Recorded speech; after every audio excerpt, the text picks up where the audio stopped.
Got inside for the pass, got inside for the catch and the score. They had the short field, and they made quick work of it. Just 2 plays to get into the end zone.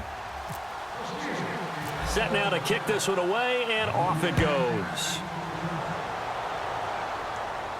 That'll be taken in the end zone.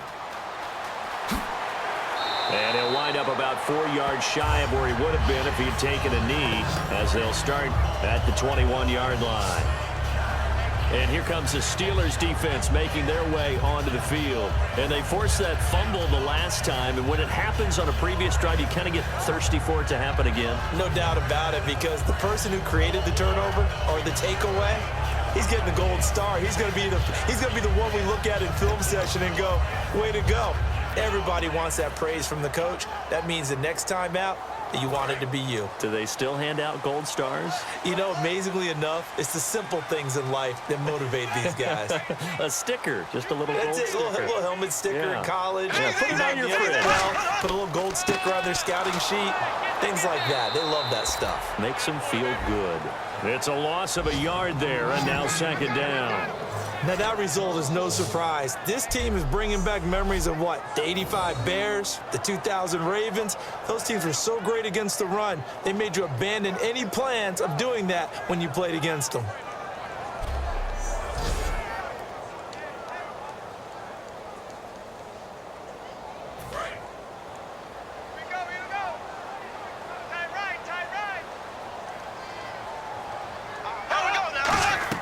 They'll run it again with Yeldon.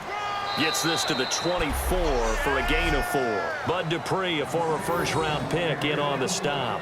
On a 2nd and long, it's really nice to see an offense that has enough confidence to run the football in that situation. I think that goes back to their practice and game planning.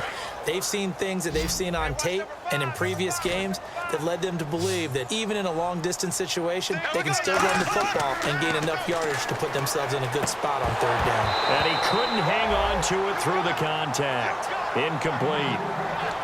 As tight ends go, he might not provide the super flashy plays very often, but he's pretty reliable, usually an excellent target, and normally catches what's thrown to him, but he didn't on that play.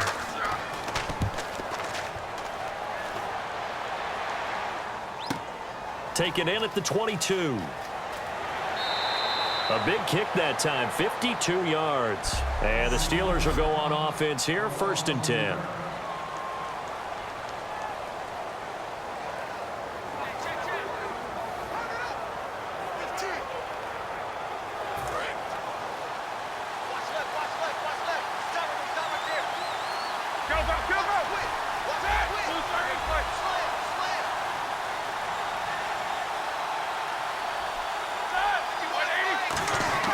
On 1st down, it's Roethlisberger.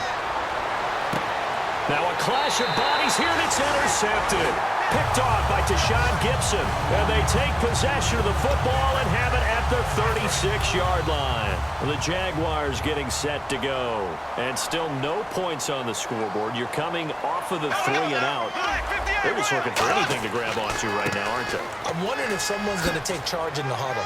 You know, we always look to the quarterback, but sometimes it's another player on the team, a star, a veteran, someone with some excitement and energy. It's like, all right, guys, let's shake things up and let's go, because they still have an opportunity to make things happen. Shake it off. Now look at the starting unit, and here's to you, Mr. Robinson. Oh, I like that one. Allen Robinson, I loved coming out of Penn State. Everyone kept telling me he's not fast enough, and I kept pointing to the film and saying, yes, but he catches everything. He's definitely a threat. And after the play on the ground, that brings up 2nd down here. Here we go now. Blue 45. Blue 45. On 2nd down, here's Bortles. Crowder's got it over the middle. That catch good for 5. It's 3rd down. And the starting defensive unit here for Pittsburgh. Cameron Hayward is a defensive lineman, but many of us, especially guys of my vintage, remember his father, Craig Ironhead Hayward, who was a running back. I think Cameron decided he'd rather hit people than be hit.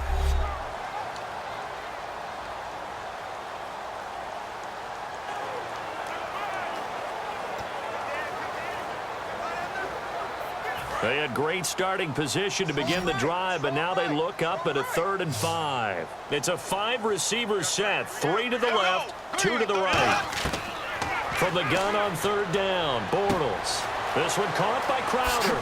And he picks up the first down yardage as he takes it down to the 16. A solid gain of 15 yards, and the sticks move.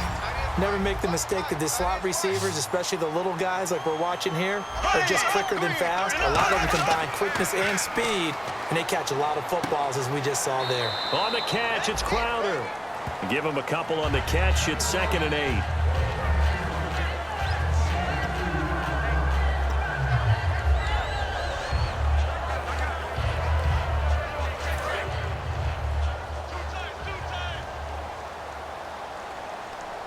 They'll come out in the pistol. Now Bortles will give to Yeldon. He's going to get 4 out of this as he's down to the 10-yard line. Okay, no score on that play, but this guy's been a touchdown machine all year long. You know they trust him with the football. 3 yards left to grab here on 3rd down.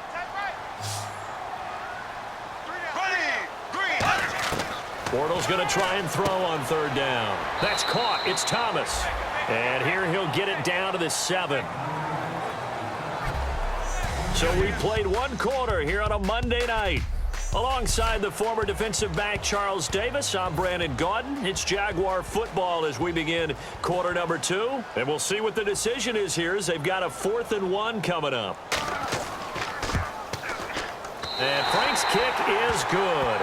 And they are on the board, but still trailing. It's 7-3. So 3 drives now for this offense, and that field goal gives them their first 3 points. Yeah, as an offensive coordinator, if you're averaging a point a drive, you're in the wrong line of work. But in his defense, this has been a stifling defense so far. So they've got to start finding a way to unlock them as this game goes on. Here's the Jaguar kick team now as they run up and send this one away. This will be taken in at the 1. And he's up past the 20 to the 22-yard line.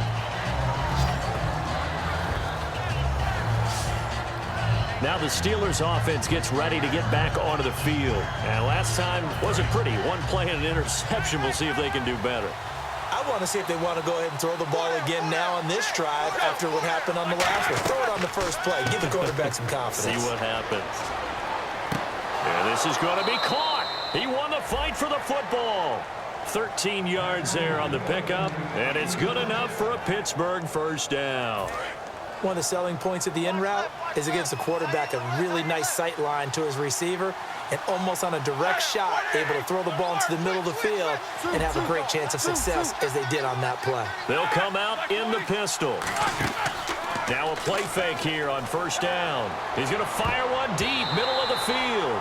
Marcus Wheaton was the one he was looking for, and that'll bring up 2nd down. Well, he just threw an interception last drive, nearly another pick. And things aren't very even right now, are they? It's a little bit sloppy out there, isn't it? It's kind of just been driving on those paved roads and those country roads that have those potholes in them, isn't it? So that's the way this game's going right now. A lot of bouncy bounce to it. You spent some time on some Tennessee country roads. I certainly have. Plenty of family back there. God love them. But I think we know by now that every run is not going to be broken and get all the way to the end zone. But these short ones still have their value. You can still set up your play action and throw the football. You control the clock because you have the ball and they don't. And often the physicality sets the tempo for the game. So here we go. The offense is going to stay out there. They're going for it on 4th and 8.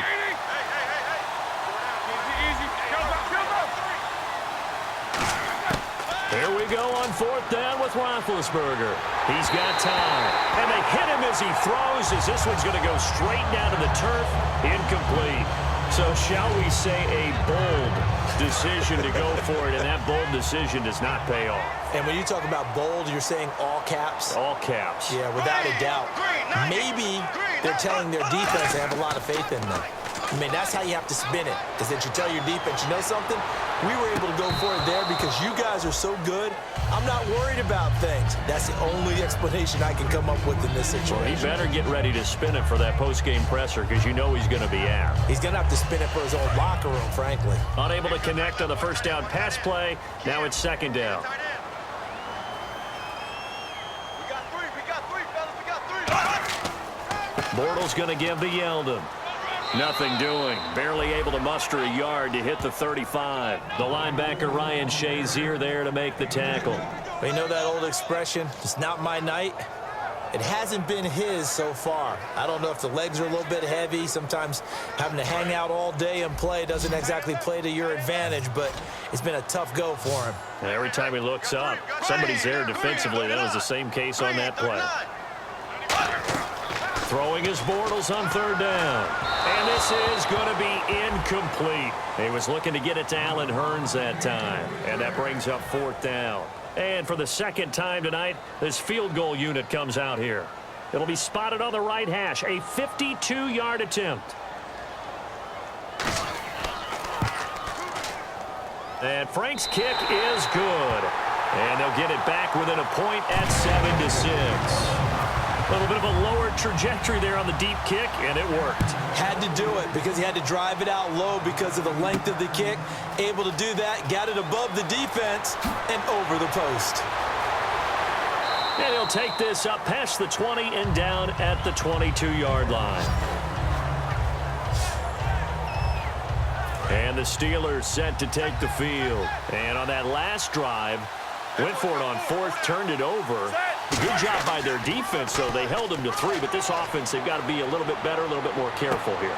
And sometimes when you see these calls on fourth down, when they decide to go for it, it's not necessarily the coach saying, I believe in my offense. Sometimes the coach saying, I believe in my defense. I can afford to go for it here because if we don't get it, I don't think we'll give up more than 3, and that's exactly what happened. You think that factored in? I do. I think that he had that in his mind going into the game, that I'm going to be aggressive on offense because I know I've got a defense that can hold up their end. Bell. And he will fight his way forward to about the 23-yard line. 1 yard, the official pickup there, so it's going to set up 3rd and 9. And that's why you see a lot of teams that like to play 4-3 defense, especially against teams that run the ball really well. Because you count on your defensive front, the tackles and the ends, to eat up the blocking in the offensive line and keep that guy in the middle clean so he can roam through the football and make a tackle. In this case, he introduced himself and said, hello, my name is Mike. And incomplete. The contact made the ball roam free and brings up 4th down. And he's certainly not a guy that drops that football very often. Indeed, because that's a bit of a surprise. I know he's in the middle of some traffic and people, bodies all around him, but he usually has the focus to haul that one in. They'll indeed go for it with Roethlisberger. And Bryant's got it over the middle. And he's going to have the first down, yardage to the 35. I don't know if I agree with that. I guess they don't care if I agree with that. But, boy, you have to be surprised by that, right? I definitely was surprised that they decided to go for it in this situation. But they must have either felt like they either had a great play call on or they're trying to show extreme confidence. On first down, it's Roethlisberger. Green's got it over the middle. And he'll be taken down, but not before he gets into enemy territory. 2 minutes remain here in the first half. Back with more from Jacksonville. Don't go anywhere. We'll be back after this.